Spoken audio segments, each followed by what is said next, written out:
You already understand the basic ideas behind long-duration energy storage, even if you've never heard that term before. If you've ever built a lemon battery, rolled a marble down a ramp, pumped a water gun, or watched a grandfather clock tick, then you already know the science behind most energy storage technologies. They're just the same simple principles, scaled up until they fill warehouses, mine shafts, or whole valleys. Long-duration energy storage, or LDES, basically just means storing energy for longer than a typical lithium-ion battery is built for. That might be 10 hours, a couple of days, or even a whole season. Same physics, much bigger ambition. But if the science is that straightforward, you might wonder, why has long-duration storage suddenly exploded with dozens of startups, billions in investment, and some of the wildest ideas anyone has ever put in a pitch deck? It's because long-duration storage isn't really a story about complicated technology. It's a story about timing. How do you run a grid where wind and solar don't always show up exactly when you need them? That's what this video is about. And to explain it, I want to revisit some of those high school science experiments because they turn out to be surprisingly helpful for understanding the whole long-duration energy storage universe, from flow batteries to compressed air to gravity towers to hydrogen. I'm Rosie Barnes, founder of Paddlet Consulting. We advise on clean energy technologies, assisting startups with their development and helping investors assess the landscape. Welcome to Engineering with Rosie. The renewable grid we're heading for is something completely new in the history of electricity. Since the beginning of electrification, most grids have been designed around burning things to either make steam or directly turn a turbine. When you want to make more electricity, you burn faster. Thermal generators were steady and predictable, and so was hydro and geothermal for that matter, for the few grids based on them. Then we added wind and solar, variable renewables, and a predictable obstacle appeared. Wind changes hour by hour and also usually seasonally. Solar rises and falls every day and also usually seasonally. And if we don't change our usage patterns accordingly, we've got a problem. It's not a big problem though until you've got a big proportion of variable renewables. If you're like South Australia and meeting 100% of demand on spring days with solar power alone, then it matters if your winter solar output drops to half. If you're like Denmark and on windy days generating twice as much power as you can consume, then it matters if there are low wind weeks where it's only meeting 20% of demand. This is the problem that long-duration energy storage is supposed to solve, and why the number of LDES startups ballooned in the 2015 to 2020 window as variable renewable penetration pushed towards and even past 50% in some grids. However, while there are many startups and proposals, there are relatively few large-scale commercial projects operating today. Why? The main reason is that markets reward storage technologies that can cycle every day, with far less reward for ones that cycle any less than that. Electricity demand follows a strong daily rhythm: low overnight, a rise in the morning, and a larger peak in the evening. Wind and solar add their own variability. Studies that decompose the mismatch between renewable generation and electricity demand show that daily variability is the largest contributor to fluctuations. In a solar-heavy grid, wholesale prices respond to this pattern. They swing hardest between the midday solar peak and the evening ramp. There just isn't much money to be made by charging in summer and holding it until winter. That's one cycle per year. In contrast, there is a whole pile of money to be made by storing cheap midday solar and selling it every single evening, and increasingly another little pile from charging overnight and discharging into the morning peak. That revenue goes to lithium-ion batteries, which can easily handle the 300 to 500 cycles per year that earn the highest value. The business case is simple and markets are already responding.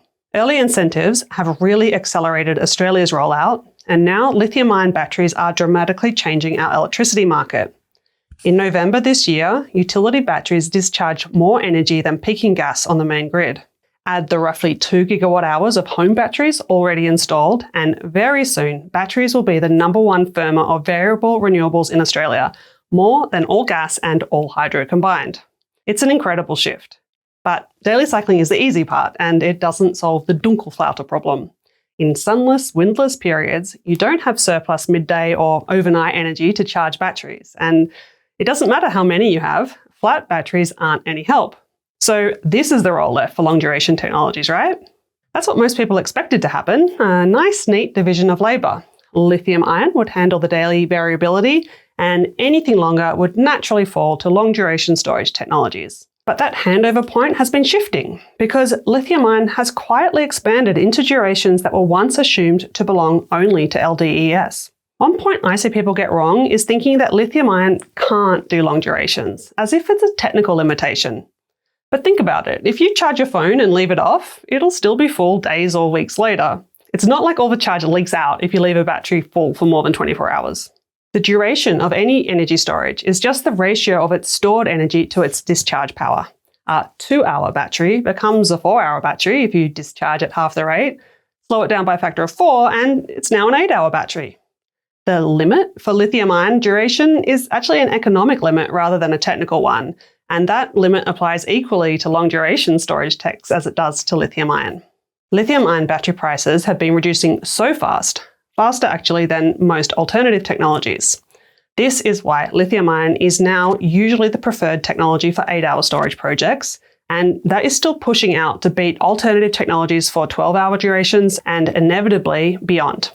But I don't think we'll ever see batteries so cheap that it makes sense to charge them in summer and leave them full until winter.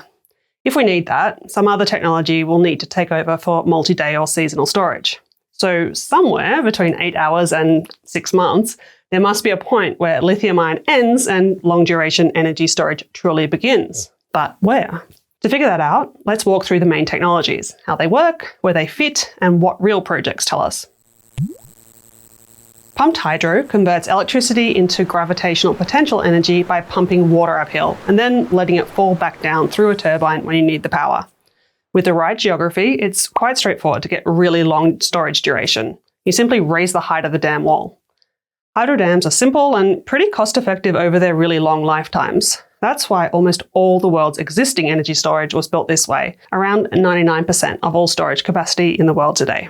But nearly all those dams were constructed decades ago, in an era when large civil projects were the only cost-effective way to store energy.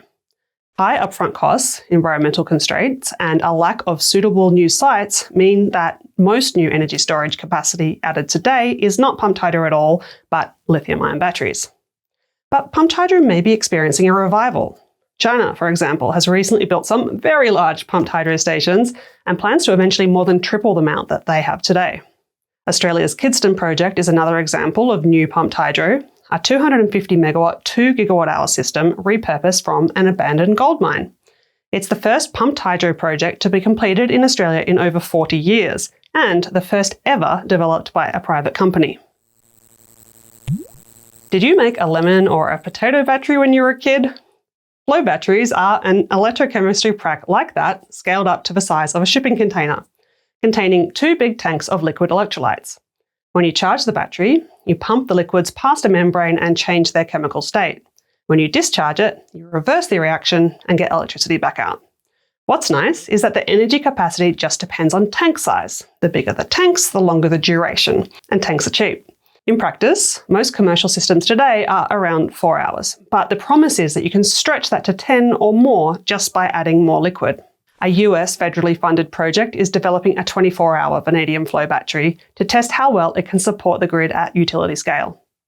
Meanwhile, Brisbane-based zinc-bromine hybrid flow battery company Redflow unfortunately entered voluntary administration just as it seemed on the cusp of finally reaching the large scale it had been working towards for over a decade. It's a real shame. I visited Redflow a few years ago and made this video about their technology development. But the company ultimately couldn't raise enough capital to scale, and its assets are now being sold off. Iron-air batteries run on the most everyday of chemical reactions, rusting. When the battery discharges, the iron literally rusts. It reacts with oxygen from the air. When you charge it, you unrust it, turning that iron oxide back into iron again. The big advantage is cost. Iron and air are really cheap. Form Energy is the company developing these iron-air batteries, and their commercial systems are designed for 100-hour duration. Their first projects include a 1.5 gigawatt-hour system in Georgia and 1 gigawatt-hour systems in Minnesota and Colorado, which are all due to be completed in the next year. Compressed air storage is basically a scaled-up balloon-powered car. You use electricity to run big compressors and squeeze air into an underground cavern. That stores energy as pressure. When the grid needs power, you let the air out through a turbine, just like letting go of the balloon and watching the car shoot across the table. Hydrostore is developing several large compressed air energy storage systems. In Australia, they're developing a 200 megawatt 8-hour project in Broken Hill, using an existing mine as the underground cavern where the compressed air will be stored. This project is particularly interesting to me because they chose to add 8-hour storage instead of upgrading the transmission to this very remote town. Hydrostore is also progressing 2 larger 8-hour projects in California. Gravity storage lifts heavy blocks or weights and lowers them later to generate electricity. Energy Vault is the best known example. In their early days, they produced some very eye-catching simulations showing an electric winch assembling and disassembling giant concrete Jenga towers. By now, they've moved on to slightly less obviously flawed concepts, and they actually built some in China. There are so many other examples of gravity energy storage, hauling weights up and down mine shafts, sending weights on electric trains up and down hills, carrying buckets of gravel up and down hills in repurposed ski lifts.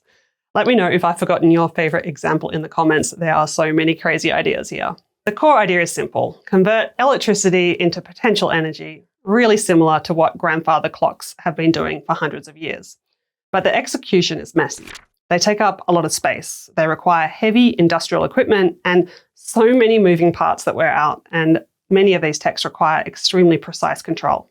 They also don't really scale well. They can't match lithium ion on cost. Not at 2 hours, not at 10, and not at 100. So it's kind of hard to see the point. The final long-duration energy storage technology I want to cover is hydrogen. You use electricity to split water into hydrogen and oxygen. The hydrogen is stored, ideally in a conveniently located salt cavern, and later you burn it or run it through a fuel cell to get electricity back out. The science is simple, but the round-trip efficiency is terrible, and the infrastructure can be expensive, especially when you factor in the effort needed to ensure safety. If you ever used the pop test in high school chemistry, that should have taught you that this stuff is explosive. What hydrogen is good for is long durations, days, weeks, even seasonal storage, and it can be a nearly like-for-like replacement for gas turbines, which is appealingly simple. In Austria, the Underground Sun Storage 2030 project has demonstrated seasonal hydrogen storage in underground reservoirs, showing that hydrogen can be held for months and later used for electricity and heat. So, where do we stand on these techs? When the long-duration energy storage boom started in around 2015, most people thought that 8 or 10 hours was going to be way too much for lithium-ion batteries, and this timeframe was the target duration of many techs. Take a look at this chart from the excellent book, Monetizing Energy Storage, released less than 3 years ago. It shows lithium-ion batteries suited to around 1 hour discharge duration and maybe a few hundred megawatt hours capacity. And there was nothing extraordinary about this chart at the time it was released. This book has a ton of energy superstars endorsements, and this chart matched up pretty well with what most people were thinking at the time. Less than 3 years later, lithium-ion batteries are pushing out to 12 hours, and the biggest are well over a gigawatt hour. Technologies that started development in 2015 aiming for 10-hour duration were not expecting lithium-ion to be their competitors, and now they find that what they thought would be their space on this chart has just been swallowed up. Their mistake was looking at where lithium-ion was then, not where it would be after they'd spent 10 years developing their technologies. One of the things I keep coming back to in this video is that most long-duration energy storage technologies aren't actually new ideas at all. They're old ideas, scaled up. So before we go further, I want to show you something I got recently that really fits neatly with that theme. This is the ultimate guide to rebuilding a civilization from hungry minds. It's an illustrated encyclopedia of how humans figured out the fundamentals: engineering, materials, energy, timekeeping, all the building blocks modern technology still relies on. One of the reasons I like it is that it makes something very clear. A lot of the ideas we think of as advanced technology today are actually very old ideas, just refined and scaled up. And a lot of care has gone into this book. There were more than 50 people involved in creating it, and it raised over $2 million on Kickstarter and Indiegogo before becoming a bestseller. Take mechanical clocks, for example. Early clocks stored energy using gravity, lifting a weight and later using springs to store it. You'd slowly put energy in and then let it out in a very controlled way over time. That basic idea turns out to sit right at the heart of a lot of energy storage technologies that we've talked about in this video. It also makes a really nice gift for curious people, the kind of thing that sticks around rather than gets forgotten after Christmas. And if you're not sure exactly which of their books is best, they do gift cards as well. You'll see a QR code on screen, and there's also a link in the description with a Christmas discount. Thanks Hungry Minds for sponsoring today's video.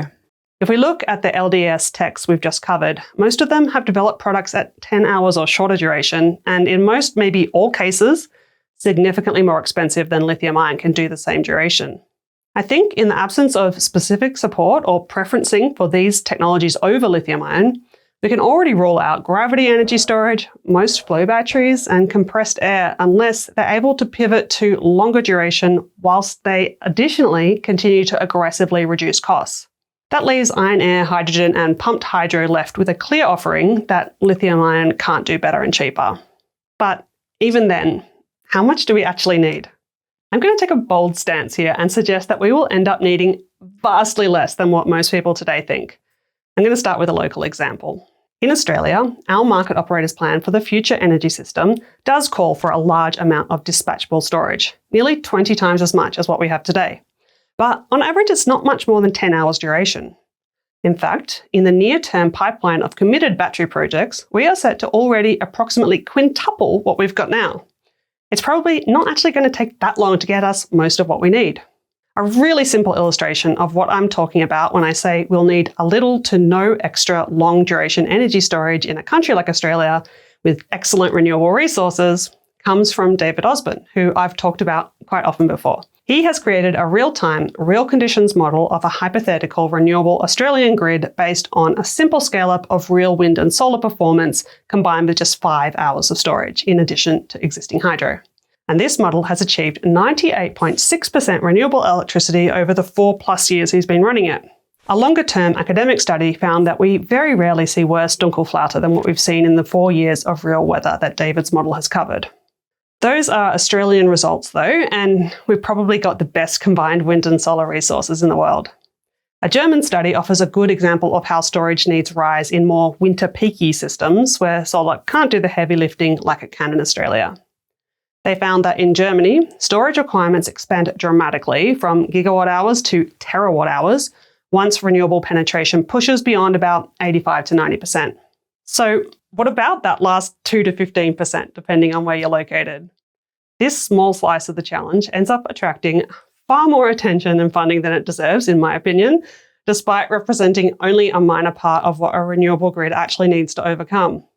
I'm going to say something really controversial now. Who cares about that last 2 to 15% right now? We've got gas turbines today. We can keep using them for a bit. Gasp. Do we have to get to absolute zero fossil methane immediately if that means we need massive amounts of LDES that need subsidizing because 1 cycle per year or even 1 cycle per month energy storage technology will never stand on its own? I don't think we should do that. I would rather see us get to 85 to 98% emissions reductions in electricity very quickly using technologies we already have that basically pay for themselves. Getting most of the job done fast frees up money and brain power to tackle sectors like industry, agriculture, aviation, and shipping. Sectors we must decarbonise also that don't have self-funding technologies available to eliminate the bulk of their emissions. And by cutting electricity emissions quickly, we buy ourselves years of breathing room to figure out the genuinely hard last few percent. It matters so much more to reduce emissions as fast as possible than to get exactly zero electricity emissions by 2040 or 2050 or whenever. And in 20 years' time, who knows what the energy technology landscape will look like? Batteries were wildly expensive just 10 years ago. Now they're literally everywhere. Flexibility technologies like smart tariffs, industrial demand shifting, smart home energy systems, they might end up being the real game changers, meaning we need even less storage than even I think today. If we need to replace the last bit of fossil methane later with a clean fuel, we can. We don't have to decide today what that fuel would be. Australia might not need much long-duration storage at all because we don't suffer the long, deep Dunkelflaute that Europe does. Other places will need more. Different tools will suit different regions, I accept that. But what's clear is this: lithium-ion will keep pushing outwards in duration. Of the other technologies, I expect that pumped hydro will keep doing most of the long stuff where geographically feasible. And the rest of the LDES toolbox will be lucky to find tiny niches where it makes sense, except for the few techs that can achieve extremely low energy costs. If you enjoy these deep dive engineering videos and want to help shape what topics I cover next, You can support the channel through Patreon or becoming a YouTube member. Supporters get early access to videos and can join the discussion on our private Discord server, where we chat about everything from grid modelling to heat pumps to whatever wind turbine drama is unfolding that week. Thanks for watching, and I'll see you in the next video.